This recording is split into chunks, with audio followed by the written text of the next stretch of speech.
Latest ആയിട്ടുണ്ടെങ്കിൽ അനീഷ് ഒരു post ഇട്ടിട്ടുണ്ടായിരുന്നു. ഇത് കണ്ടപ്പോഴത്തേക്കുണ്ടെങ്കിൽ ഒരുപാട് പേര് പറയുന്ന ഒരു കാര്യമാണ്, നമുക്ക് കണ്ടാലത് തോന്നിയാണ് അനീഷിനുണ്ടെങ്കിൽ ഇപ്പോഴും ഉണ്ടെങ്കിൽ അനുമോളോട് ഒരു അസൂയ ഉണ്ടെന്നുള്ളതാണ്. ലേറ്റസ്റ്റ് ആയിട്ടുണ്ടെങ്കിൽ അനീഷിനും അതോടെ തന്നെ ഉണ്ടെങ്കിൽ അനുമോക്കും ഒരു അവാർഡ് കിട്ടിയിട്ടുണ്ടായിരുന്നു മീഡിയ ഡിജിറ്റലിൻ്റെത്.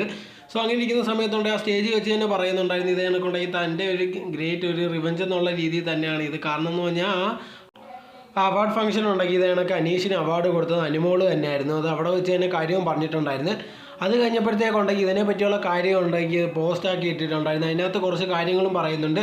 അത് കഴിഞ്ഞിട്ട് അവസാനം ഉണ്ടെങ്കിൽ ഇത് കണക്ക് ലാസ്റ്റ് ആയിട്ടുണ്ടെങ്കിൽ അനുമോളായി ഇത് കണക്ക് അവാർഡ് വാങ്ങാൻ സാധിച്ചത് ഭയങ്കര സന്തോഷമാണ്. അനുമോളുണ്ടെങ്കിൽ നല്ലൊരു സീരിയൽ ആർട്ടിസ്റ്റാണ്, അതുപോലെ തന്നെ സിനിമയിലൊക്കെ അഭിനയിച്ചിട്ടുള്ള രീതിയിലൊക്കെ പറയുന്നുണ്ട്. അതേ സമയത്തുണ്ടെങ്കിൽ ഇതേ കണക്ക് അനീഷ് ഉണ്ടെങ്കിൽ അതിലൊന്നും മെൻഷൻ ചെയ്യുന്നില്ല ഇതേ കണക്ക് ബിഗ് ബോസ് ജയിച്ചിട്ടുള്ള ഒരു കാര്യം അനുമോള്. അതിൽ നിന്ന് മനസ്സിലാവുന്ന ഒരു കാര്യമുണ്ട്, ഇപ്പോഴും ഉണ്ടെങ്കിൽ ഒരു അസൂയ ഇപ്പോഴും അനീഷിലുണ്ടെന്നുള്ളൊരു കാര്യം തന്നെയാണ്. തീർച്ചയായിട്ടും അതിനകത്ത് പലവട്ടം പറഞ്ഞിട്ടുള്ളതാണ് തനിക്കുണ്ടെങ്കിൽ ഇത് ജയിക്കണം അല്ലെങ്കിൽ താനാണ് ജയിച്ചതെന്നുള്ള രീതിയിലൊക്കെ പലവട്ടം പറഞ്ഞിട്ടുള്ളതാണ്. പക്ഷേ അതിരിക്കുന്ന സമയത്താണ് അനുമോൾ അത് ജയിക്കുക, അതിൻ്റെ ഒരു അസൂയ ഇപ്പോഴും ഉണ്ട്. അത് കാണിക്കുന്ന ഒരു കാര്യമാണ്. ഇപ്പോൾ ഒരുപാട് പേര് പറയുന്നത് ചെറുതായിട്ട് മിസ് ചെയ്തതല്ലേ അല്ലെങ്കിൽ ചിലപ്പോൾ മറന്നുപോയതായിരിക്കും എന്നുള്ള രീതിയിൽ പറയാം. പക്ഷേ അങ്ങനെയൊന്നും അല്ല, ഇതുകൊണ്ട് മനഃപൂർവ്വം ഉണ്ടെങ്കിൽ അത് മെൻഷൻ ചെയ്യാത്തതാണ്, അതല്ലാതെ വേറെ ഒന്നുമില്ല. ഇപ്പോൾ ഒരാളൊരു കാര്യം ജയിച്ചാൽ അതുണ്ടെങ്കിൽ അഭിനന്ദിക്കും, അത് നല്ലതാണെങ്കിലും ചീത്തയാണെങ്കിലും നിങ്ങൾക്ക് ഇഷ്ടപ്പെട്ടോ ഇല്ലയോ എന്നുള്ളതല്ല. ബാക്കിയുള്ള എല്ലാ കാര്യങ്ങളും പറയാമെങ്കിൽ തീർച്ചയായിട്ടും അതും പറയാം. അതല്ലാതെ ഇതിനൊക്കെ ഒരു കാര്യം മനസ്സിൽ വെച്ചുകൊണ്ട് വേറൊരു കാര്യം പറയാതിരിക്കുക.